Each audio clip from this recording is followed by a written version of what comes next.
Imaginez un endroit décrit comme étant le paradis sur Terre. Un endroit magique dans lequel tout le monde est gentil, un endroit où il fait toujours beau. Un endroit qui colle avec votre vision de la perfection. Maintenant, imaginez que vous découvrez cet endroit pour de vrai, de vos propres yeux. Et voilà ce que vous trouvez.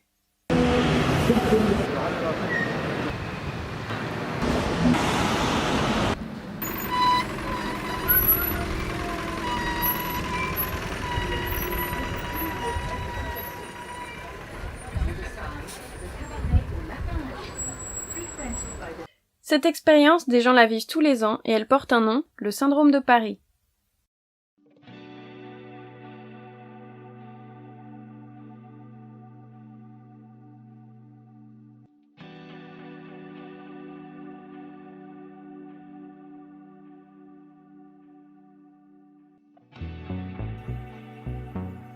Dans les années 80, le docteur Hiroaki Ota, psychiatre japonais qui travaille alors à l'hôpital Sainte-Anne à Paris, identifie ce syndrome chez plusieurs touristes japonais.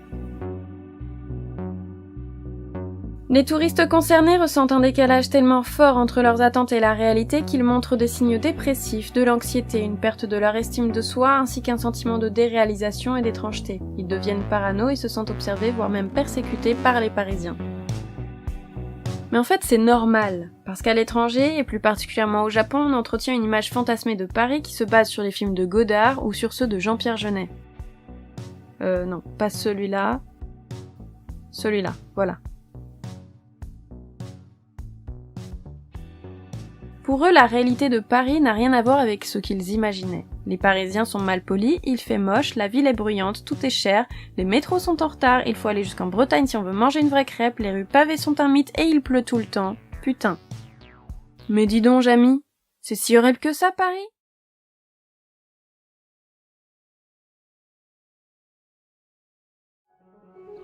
C'est en visitant la basilique Santa Croce que l'état de Stendhal change rapidement.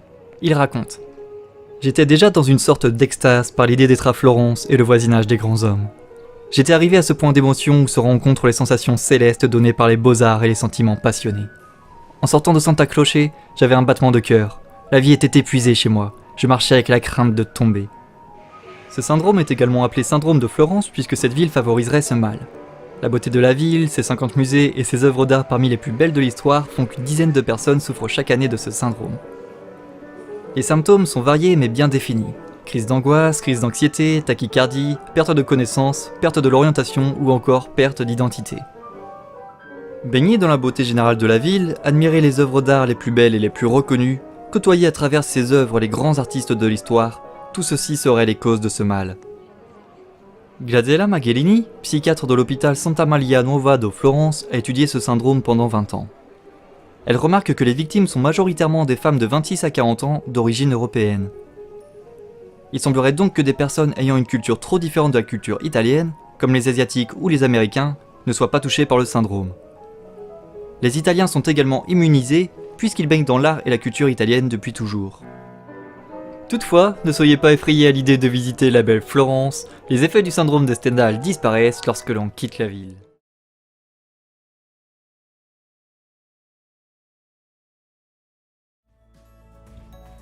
Donc là, passons à un troisième syndrome qui appartient au syndrome du voyage, c'est le syndrome de Jérusalem, et vous verrez, on peut faire un très grand parallèle avec le syndrome de Stendhal, à ceci près que le syndrome de Jérusalem, lui, est axé plus sur les symboles religieux.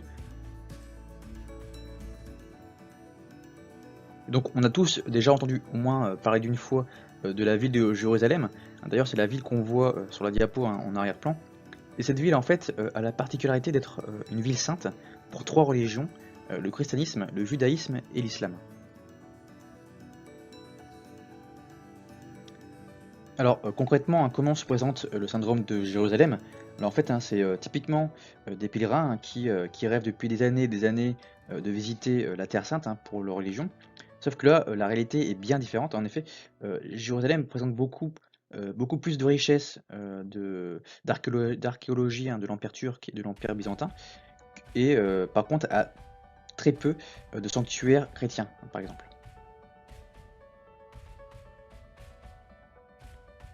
Et donc, un peu comme la façon du syndrome de Paris, c'est vraiment ce décalage-là, rêve et réalité, un mythe et réalité qui est présent. Et en effet, hein, les voyageurs deviennent vraiment très frustrés, très très frustrés, et un délire hein, peut se mettre en place. Parfois même, certaines personnes se prennent même pour des prophètes ou des divinités de leur propre religion.